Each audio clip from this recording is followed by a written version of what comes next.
Okay, for project 2, there's a project instruction sheet, and I'm just going to kind of visually go through what needs to be done according to the project instruction sheet. So keep in mind you have to read that as well.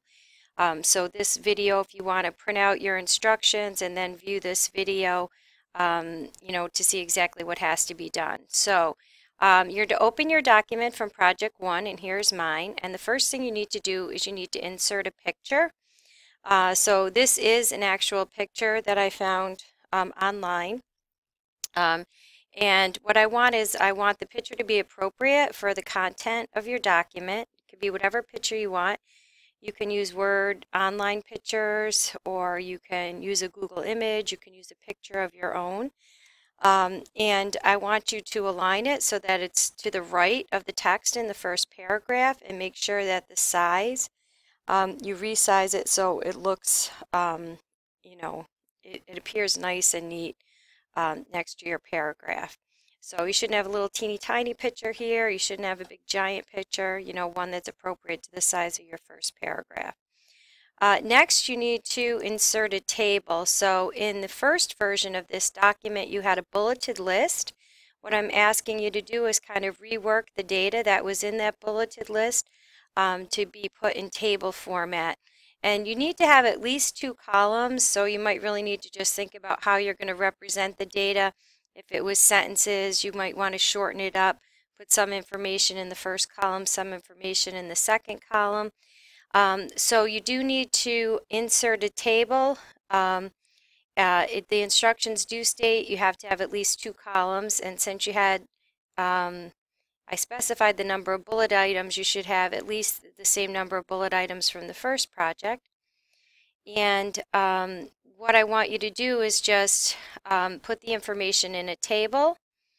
Make sure that you add some appropriate title above each of the columns. You can put the data in here, adjust the column width so that they're appropriate. You can see here I have my column widths. What do I mean by appropriate? Well, if your column widths are, like this, there's too much space on the left-hand side, they really should be appropriate for the table that you have. Also, I'd like you to use a table style. You can choose whatever table style that'll best represent your data. At the very end of the program, you'll see in the very last paragraph, I've asked you to increase the indent on this paragraph. So be sure to do that. In addition, you need to add at least 2 APA style citations. The videos in this second lecture will show you exactly how to do that. I don't want you to type them. I want you to enter them using Word. So you'll see I have one here. And you can cite, a textbook. You can cite a website. You have all those different options. So you have to have at least 2. I have one cited here and one cited here. So here's my 2. This is what they'll look like if you use APA style. And then you can create in Word a citations page. And again, this should be at the very end. It's going to be a new page at the end. And here's my citation page. The lecture videos will show you how to do this.